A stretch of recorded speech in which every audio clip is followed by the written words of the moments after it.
Hey guys, have you heard about East India Company? Probably yes. We all would have studied about this company as a brief note during our school days. But do you know how this company entered India and took the control over the Indian subcontinent and ruled our country for almost 200 years? There is a saying, life is a boomerang. Why I said this? There is a reason behind that.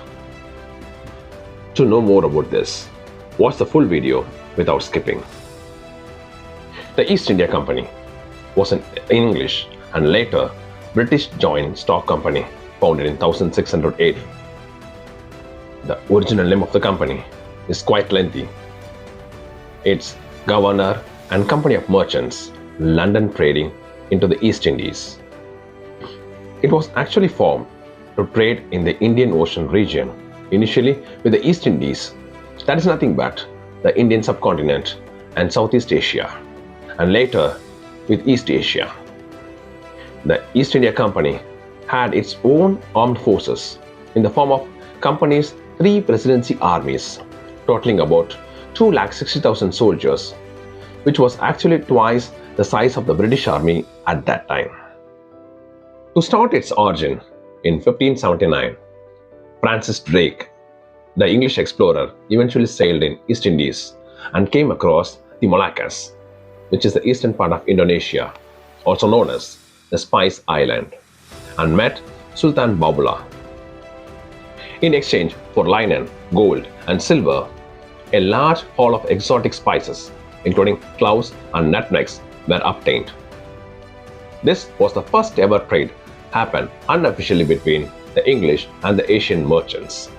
Later, on 31st December 1600, the British East India Company received a royal charter from the British monarch Elizabeth to trade with the East Indies. James Lancaster, an English trader, commanded the first East India Company voyage in 1601. The company went on to colonize the Indian subcontinent. Queen Elizabeth of England granted the exclusive rights to the company to trade for 15 years, but in 1609 it got extended indefinitely. In 1615, Sir Thomas Roy visited the Mughal Emperor Jahangir to arrange for a commercial treaty that would give the company's exclusive rights to reside and establish factories in Surat and nearby areas. In return, the company offered to provide the emperor with goods and rarities from the European market. This mission was highly successful, and Jahangir sent a letter to James I through Sir Thomas Roy. This mission really turned the history of India to a destructive situation.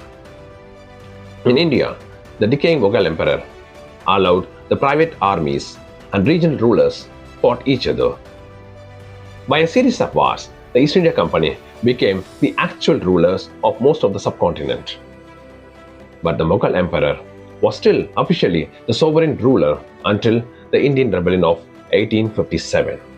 The East India Company was set up with the main aim of trading and had unexpected success in the Indian subcontinent and developed a very profitable life in harvesting basic commodities including cotton, silk, sugar, salt, spices, and saltpeter, tea, and forcing Indian farmers to grow opium, which was then sold to private traders who smuggled it to China.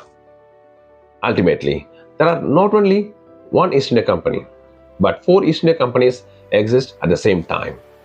British East India Company, Dutch East India Company, Danish East India Company, and re-established Portuguese East India Company. And among all of the above, British East India Company took over the role in due course of time. When this company started trading in India, earning huge profits, and also for exclusive rights, the company paid huge amount to the British government annually. With increasing time, as East India Company extended its control over India, the British Parliament started interfering in matters of the company, as they were aware the huge profit from India and trade, as well as payments received from the company. Finally, in 1857, After the First War of Independence that shook the East India Companies to its root. British government took it as an opportunity to completely take over the affairs of the company.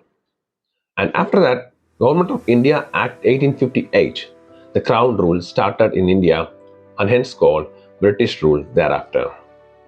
The company subsequently experienced recurring problems with the finances despite frequent government intervention. It was dissolved in 1874 under the terms of the East India Stock Dividend Redemption Act enacted 1 year earlier. The official government machinery of the British Raj had assumed its governmental function and observed its armies. Initially, I stated, quote, "Life is a boomerang." There is a reason behind that. What happened to this East India Company after 1874? Does it still exist?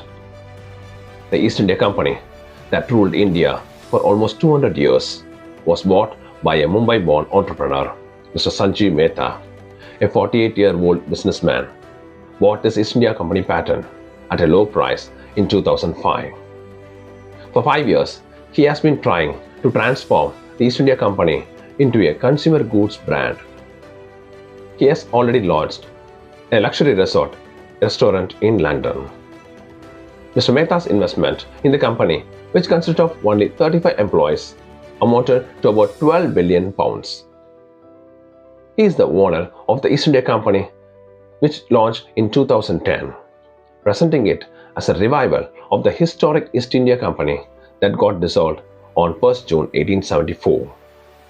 Originally, in 1813, the structure of the East India Company got collapsed, but completely disappeared in 1874.